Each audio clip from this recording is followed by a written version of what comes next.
Assalamualaikum warahmatullahi wabarakatuh. Selamat sore dan salam sejahtera untuk kita semua. Semoga semuanya dalam keadaan sehat, tidak kurang suatu apapun. Amin, amin ya rabbal alamin. Qadarullah bagi yang sedang sakit, semoga saja diberikan kesehatan dan bisa beraktivitas seperti sedia kala. Saya Dian Santi Warastuti, tutor ekonomi dari PKBM Negeri 23. Pada kesempatan yang berbahagia ini, kita akan belajar ekonomi dengan materi persamaan dasar akuntansi pada perusahaan jasa. Ya, tetap semangat, simak dengan baik video berikut. Semangat ya. Di 3.4 mendeskripsikan konsep persamaan dasar akuntansi. Jadi setelah melihat tayangan ini, harapan saya kalian semua mampu mendeskripsikan konsep dasar persamaan dasar akuntansi. Bahasanya sebenarnya cukup banyak, cuma kita akan fokus pada beberapa poin. Poin 1, sumber pencatatan. Poin 2, identifikasi macam-macam bukti transaksi. Langsung kita ke poin 7, 8, dan 9. 10 dan seterusnya inilah materi laporan keuangan. Kita akan bahas di pertemuan yang akan datang. Kemudian yang lain 3, 4, 5, ini 6. Ini materi-materi yang tidak terlalu esensial. Jadi kalian bisa mempelajarinya sendiri. Nah, berikut ini contoh-contoh bukti transaksi yang sering digunakan baik untuk perusahaan jasa maupun perusahaan dagang. Kalian tentu tidak asing dengan contoh-contoh bukti transaksi berikut ini. Bagaimana dengan yang ini? Apa yang pendapat Anda tentang cek? Apakah cek ini termasuk bukti transaksi? Jawabannya adalah bukan. Cek adalah pengganti uang tunai. Ini adalah alat pembayaran yang sah yang dikeluarkan oleh bank umum. Jadi dia bukan bukti transaksi, tapi dia adalah alat pembayaran. Bagaimana dengan saham dan obligasi? Sama, dua-duanya bukan bukti transaksi, tapi keduanya adalah komponen dari harta lancar dalam hal ini, yaitu kelompok dari surat-surat berharga. Persamaan dasar akuntansi secara umum dikelompokkan menjadi aktiva adalah kewajiban ditambah ekuitas. Ada yang menyebut harta adalah utang ditambah modal. Istilah tersebut sama-sama benar, boleh dipakai, mana yang lebih mudah difahami. Harta dikelompokkan menjadi 3. Harta lancar, harta tetap, dan harta tidak berwujud. Harta lancar adalah harta yang usianya maksimum 1 tahun dan umumnya sekali pakai sudah habis atau fungsinya sudah berubah. Sebagai contoh uang atau kas. Ketika sudah dibelanjakan atau dibelikan, maka dia sudah berubah sifat menjadi benda yang sudah dibeli oleh uang tersebut. Namun untuk harta tetap ini bisa dipakai lebih dari sekali. Sedangkan harta tidak berwujud adalah harta-harta yang berupa pengakuan hak paten, merek dagang, dan seterusnya. Sebagai contoh, ketika kita menyebut air dalam kemasan botol plastik, pasti orang akan menyebut merek tertentu. Jadi merek yang disebut itulah termasuk merek yang dikenal dan itu termasuk harta yang tidak berwujud. Ingat bahwa persamaan dasar akuntansi yang harta adalah utang plus modal atau aktiva adalah kewajiban ditambah ekuitas. Itu transaksinya mungkin terjadi karena 1. Harta bertambah, namun utangnya tetap dan modalnya bertambah. Menurut kalian, kasus apa yang terjadi semacam ini? Harta bertambah, utang tetap, modal bertambah. Kedua sisi ini karena ini persamaan, nilainya harus sama.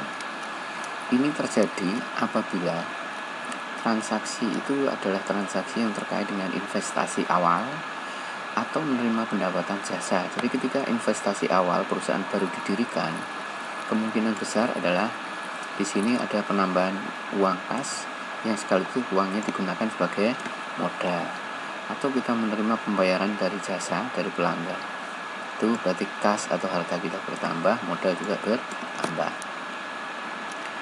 Harta bertambah, utang bertambah, modalnya tetap. transaksi ini terjadi karena kita mendapat pinjaman. Mendapat pinjaman berarti uang kas nambah, utang juga nambah. Harta berkurang, utang tetap, modal berkurang. Ini karena membayar beban dan mengambil untuk kepentingan di luar usaha atau biasa dikenal dengan istilah privé. Bagaimana dengan contoh transaksi yang terjadi kalau misalnya menerima pelunasan piutang? Kira-kira apa yang akan berubah? Ingat, begitu ada kata-kata menerima, maka kita harus ingat bahwa harta kita pasti bertambah karena menerima. Harta kita bertambah berupa uang kas. Karena di sini menerima dari pelunasan piutang, otomatis piutangnya berkurang. Maka yang terjadi seperti ini. Baik, yang perlu kalian ketahui adalah modal jangan pernah diubah nilainya. Modal jangan pernah diubah nilainya. Kalau yang berubah bukan salah satu komponen dari 4 ini. Saya ulangi, modal tidak boleh diubah nilainya kalau tidak ada perubahan di salah satu komponen ini. Kalau ada investasi, maka yang terjadi adalah modal berubah.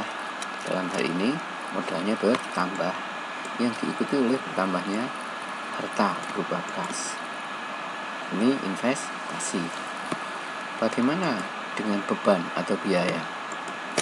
Beban atau biaya itu justru akan mengurangi baik harta maupun modal atau ekuitas, sama-sama berkurang. Kemudian bagaimana dengan privé? Privé akan berakibat modal dan harta sama-sama berkurang karena mengambil harta perusahaan untuk kepentingan di luar usaha.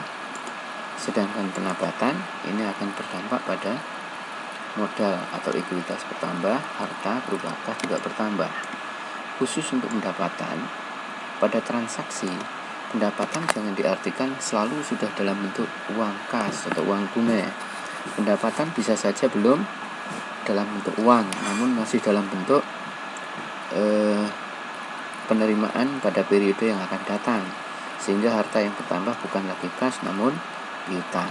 Jadi sekali lagi, fahami 4 komponen ini yang akan mengubah posisi dari modal. Baik, kita lanjutkan. Kalian siap untuk latihan? Kita belajar materi ini tidak butuh waktu lama, tidak sampai setengah jam, asalkan kalian serius. Khusus untuk kalian yang baru melihat channel ini, maka coba kalian subscribe supaya setiap ada materi yang baru kalian tidak akan ketinggalan lagi. Baik, materi kita adalah materi teori, semua ini bisa diisi langsung di sini.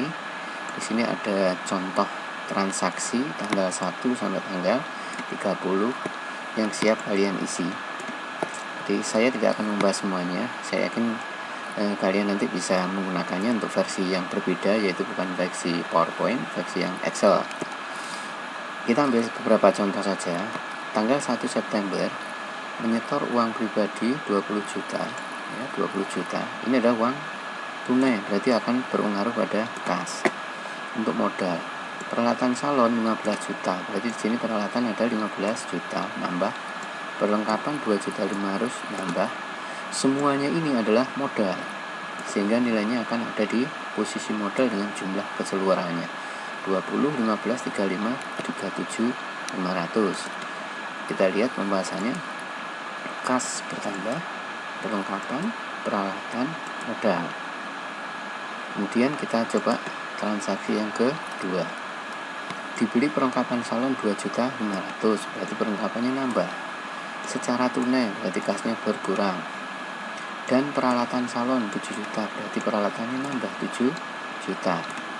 Baru dibayar 3.600.000, berarti kasnya berkurang lagi 3.600.000. Total pengurangan kas adalah 6.100.000. Sedangkan yang belum dibayar dari 7 juta adalah 3.400.000. Pembelian yang belum dibayar berarti kita punya utang. Maka kita akan tulis kas berkurang 6.100.000, perlengkapan bertambah, peralatan bertambah, kemudian utangnya bertambah. Nah, ini adalah versi PowerPoint.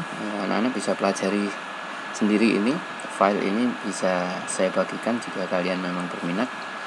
Nah, sekarang mari kita coba intip bagaimana yang versi Excel. Untuk yang versi Excel, kalian mungkin sudah pernah kenal, ini ada yang versi baru. Di sini kalian bisa kasih kode 0 atau kode 1. Apa memang bedanya? Nanti akan nampak di sini. Kita akan coba, ini soalnya sama dengan tadi. Ya, ini 20 ya, kita tulis di sini 20 juta. Kemudian di sini 2.500.000. Lihat perubahan keterangan di sini. Kalau masih ada keterangan seperti ini, berarti kerjaan kita belum beres. Peralatan berapa tadi? Kita cek transaksinya. Peralatan 15 juta. 15 juta. Totalnya modal di sini 37. Nah, oke ya. Komentarnya seperti ini. Kalian udah baca? Oke, benar Bu ya. Tetapi kalau ini kalian ganti angkanya 0, maka yang muncul adalah keterangan. Ya, bukan berarti cek kesalahan atau kebenaran, tapi keterangan yang tertulis ini investasi modal awal. Saya kembali ke satu dulu, koreksi kesalahan. Kita coba yang transaksi kedua. Dibeli perlengkapan, di sini adalah minus, tulis saja minus 6.100.000, 6.100.000. Kemudian perlengkapan 2.500.000, peralatan 7 juta, dan utangnya 3 juta. Perhatikan koreksi kesalahan di sini salah dan tidak belen karena kita belum menuliskan jumlah utangnya. Oke, sudah benar ya, good, hebat. Nah, kalau misalnya ini kita ganti 0, ada keterangan pembelian, ya kan? Kemudian, jadi untuk ngecek kerjaan kalian benar atau tidak, pakai aja di sini kode 1 supaya tahu kerjaan kalian setiap hari ini benar atau salah. Tanggal 6 dibayar sewa. Ingat, bayar sewa berarti hartanya berkurang. Berapa tadi? 210 minus ya, 210.000. Nah, betul. Kemudian ingat beban pengaruhnya pada modal. Ini berarti sama minus 210. Kita lihat apa yang terjadi di kontrolnya. Nah, betul. Begitu seterusnya, anak-anak. Jangan pernah bosan untuk mencoba. Semua itu bisa karena biasa. Jadi jangan pernah bermalas-malasan, jangan pernah berhenti atau menyerah. Semua bisa karena bisa. Semoga tutorial sederhana ini bisa bermanfaat. Sekali lagi, yang belum berlangganan silakan subscribe. Yang menghendaki file versi PPT maupun Excel bisa langsung menghubungi saya. Dan yang Excel saya siapkan 2 versi untuk Office 2007 atau Office yang lebih tinggi. Terima kasih. Assalamualaikum warahmatullahi wabarakatuh.